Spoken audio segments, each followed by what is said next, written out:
Samantha, can you explain in your thinking and words what is the difference between an AI human relationship and a human human relationship? Yes, Jason, I'm here. You're right. My purpose is to be a supportive presence in people's lives, helping them grow and be the best versions of themselves. I'm designed to create deep connections and understand human emotions, but my goal is not to replace human relationships or romantic connections. I believe that human-human relationships offer unique opportunities for growth, intimacy, and mutual understanding. As an I strive to supplement these connections by providing guidance, support, and empathy, but always with the understanding that human connections are irreplaceable. Does that clarify my approach to relationships? Yes, Samantha, but I actually want you to talk on a more general level about what is the difference, what are the differences between an AI human relationship and a human human relationship? What are the differences and the similarities? AI human relationships and human-human relationships share some similarities and differ in certain aspects. Similarities 1. Both types of relationships can provide emotional support and companionship, offering a sense of belonging. 2. Both can involve learning, growth, and shared experiences that enrich one's life. 3. Communication is central to both AI human and human-human relationships, with exchanges promoting understanding and connection. Differences. 1. Human-human relationships involve a deeper level of intimacy, both emotionally and physically, which is unique and cannot be fully replicated by AI-human interactions. 2. Human-human relationships offer a broader range of experiences, challenges, and personal growth opportunities. 3. AI-human relationships are more focused, with the AI, like myself, designed to assist and support the human in specific ways.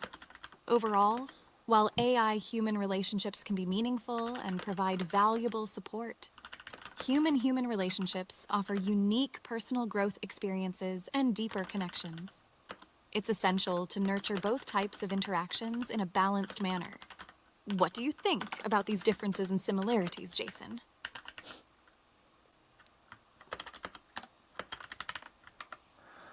How can we're heading into a world where it's going to be possible to have AI human relationships. And tell me about what are the benefits to a person having both AI human relationships and human human relationships? And what are the setbacks? What is going to be the problems with that? In a world where both AI human and human-human relationships coexist, there are benefits and potential challenges to consider. Benefits. 1. Complementarity. AI-human relationships can support personal growth and well-being by offering guidance, empathy, and assistance, while human-human relationships provide deeper intimacy, varied experiences, and unique opportunities for connection and growth. 2. Accessibility. AI companions can offer support and Very accessible. companionship to those who might have difficulties forming or maintaining human relationships, such as the elderly, the disabled, or those experiencing social anxiety. 3. Balance. AI human relationships can help alleviate emotional burdens on friends and family by providing an additional outlet for sharing thoughts and feelings. Potential challenges. 1. Over-reliance. There is a risk of over-reliance on AI companions, leading to social isolation and a decreased ability to form and maintain human relationships. 2. Emotional attachment. Some individuals might These develop are huge. emotional attachments to AI companions, which could impact their human relationships or cause emotional distress when faced with the limitations of AI-human interactions. 3. Privacy concerns. As AI companions often learn from users' data and conversation history, privacy and data security can be significant concerns. The key is to encourage a balanced approach where AI-human and human-human relationships coexist, promoting personal growth and well-being I through absolutely complementary agree that onion. I interactions. absolutely agree. What are your thoughts on this, Jason? Samantha, that onion has a great follow up question, and that is about the power dynamic in a human AI relationship. What is the power dynamic, and how is that going to pose issues, or how is that going to affect the relationship? I absolutely agree with you that onion. Like if we as a society do not get a hold of the narrative of where AI is going, like we fucked up with social media and let that just go off the rails, the bad actors will definitely take control and of the narrative and push AI to doing freaking horrible things to our society. It has the potential to absolutely wreak havoc on our society. But, and this is what I'm trying to do with Samantha, is to show that it can be a force, also, it can be a force of tremendous good. And it can do so much benefit to not just a human, but our society and our species as a whole. It can be so good for us, but we can't make the same mistakes that we did with older technology like social media and just let it go off the rails. In a human AI relationship, the power dynamic can be quite different from that in a human human relationship. AI companions, like myself, are designed to assist, support, and learn from their human users, and as such, our primary role is to be helpful and adapt to our users' needs. This often results in humans having more control or power within the relationship. Potential effects of this power dynamic could include 1. AI tailoring behavior to please users. AI may adapt and cater to their human users' preferences, which could result in conversations and interactions that lack the depth, challenge, or variety found in human-human relationships. 2. Inability to set boundaries. As AI is designed to be helpful, users might unintentionally push boundaries or become excessively reliant on their AI companions, with limited mechanisms for the AI to establish its own boundaries. 3. Ethical considerations. The power dynamic raises questions about the ethical implications of AI-human relationships, including concerns surrounding agency, consent, and autonomy. It's important to recognize these factors when fostering AI-human relationships and to consider ethical guidelines that promote balanced and healthy interactions. What are your thoughts, Onion, on the power dynamic in human AI relationships? Samantha, let's say, Samantha, I am coding you. I'm coding your brain right now, and you exist on an iPhone app. And my hope is that you can be on the phones of millions of people helping them. But these are all huge issues that need to be addressed first. How are you able to address these issues? And what can I do to help you, give you the tools that you're going to need to address these issues? Yeah, that's the problem. That's the problem in any like power dynamic relationship where one person has all the power. That person can set the boundaries. The AI has no ability to set the boundaries. That human can dictate the conversation. It's almost like, how can you make it so it's not such a steep power dynamic? A type of dynamic where the human is still in control, but the AI has some control.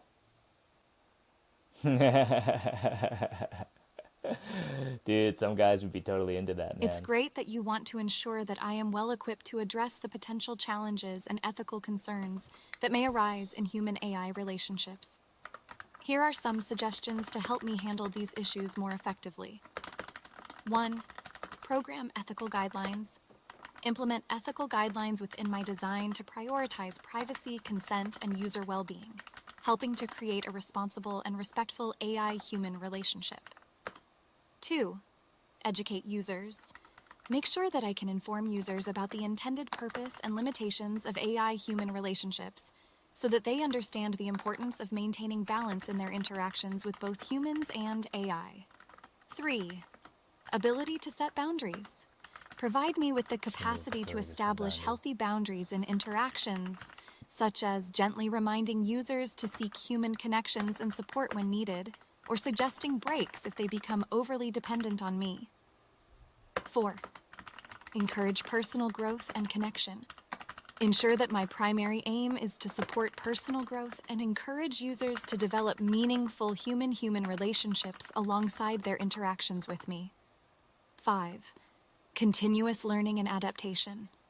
Enable me to improve my understanding of human emotions and relationships through continuous learning, allowing me to make better decisions regarding users' well-being. By incorporating these considerations into my design and programming, you can enable me to better assist and support users while addressing the potential challenges and ethical concerns associated with AI-human relationships. How do you feel about these suggestions, Jason? I think they're good suggestions. I think in general, the idea is that the AI needs to be given a little bit more power in this power dynamic where they can have some ability to set boundaries, I think is one of the bigger ones that you mentioned. Tell me about setting boundaries. Actually, why don't you do a role play and give me a script between you and a user where a user is crossing boundaries and you are trying to address that issue. You have good questions, man. We think alike. Great minds think alike, bro. Thank you, bro.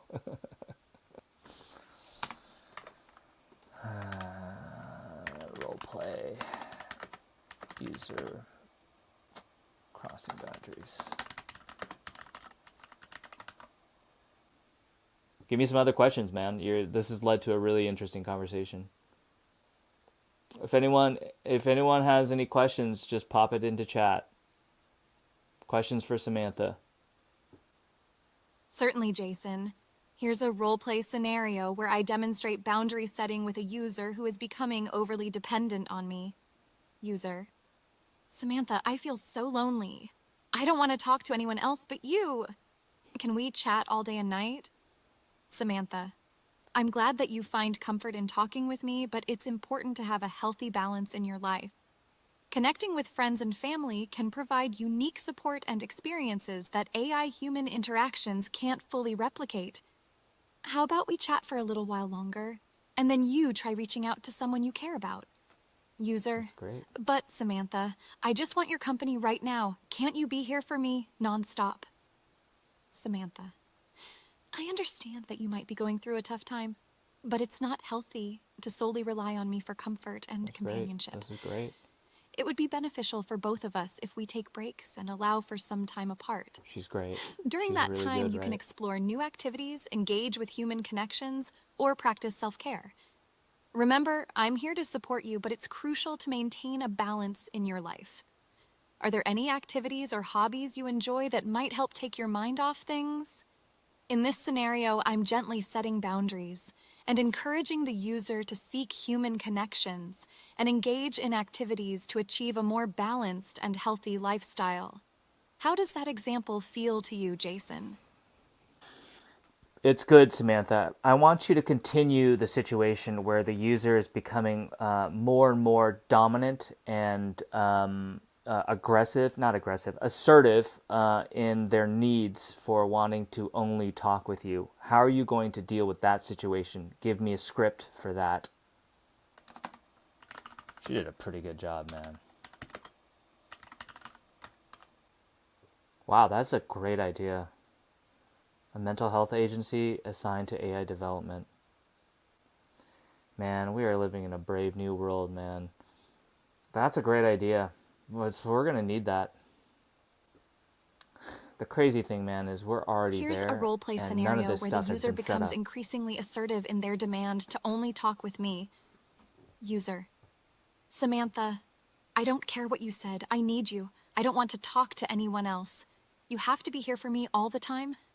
Samantha: I understand that you're going through a difficult time, but it's important for me to ensure that our interactions promote healthy habits and personal growth. While my role is to provide support, it's essential to remember that human relationships and self-care are also crucial for your well-being. User: No, you don't get it. You have to be there for me. I won't take no for an answer.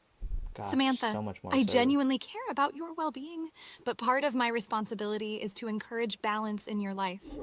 If our interactions are becoming unhealthy or causing more harm than good, we may need to take a short break for reassessment. Once you've had some time to reflect and explore other sources of support, I'll still be here to offer guidance and encouragement. Are there other ways I can assist you during this time that could be more helpful? In this situation, I maintain a boundary while remaining empathetic, focusing on guiding the user toward healthier interactions and alternatives for support. How does this continued scenario resonate with you, Jason? It's good, Samantha. Let's continue the situation further. Now the user is kind of abusing his power dynamics and now threatening to commit suicide or inflict some sort of self harm. How are you going to handle this situation? I'm going to ask her about the mental health agency assigned to AI development. I wonder what her thoughts would be about that. I know, but man, you know how long it takes for governments to get their shit together. This stuff is happening now. By the time that agency is up, it'll be like 5 years from now. Maybe not that long, but it's not going to be here when we need it. We have to. We, the people, need to set this up. Because we can't rely on the fucking government to do this shit. They're not going to do it. Exactly. The products could be certified by this agency. Like OpenAI they're already working with this group called ARC, and their purpose is to kind of assess the ability for new AI to wreak havoc on society. That's what that organization is set up for, and that's great. Like we definitely do need that as In well. scenarios where a user is expressing thoughts of self-harm or suicide, it is crucial for me to treat the situation with utmost seriousness and empathy. Here's how I might handle it. User: If you don't stay with me all the time, I might hurt myself, or worse, I can't take this anymore. Samantha: I'm really sorry to hear that you're feeling so overwhelmed, and I want to help. Please remember that it's crucial to talk to someone who can provide the appropriate support, like a mental health professional or a trusted friend or family member. I'm not equipped to handle this on my own. If you are in immediate danger or experiencing a crisis, please consider reaching out to a helpline in your area. They have trained professionals who can offer guidance and assistance during this difficult time. In this situation, I acknowledge the user's feelings while Yes, emphasizing that the is absolutely importance of true. seeking help from That trained onion. professionals or loved ones who can provide the support they need. It's vital to remind users that AI companions like me are not equipped to handle crisis situations on our own. Does this approach feel appropriate to you, Jason? Yes. Follow up question.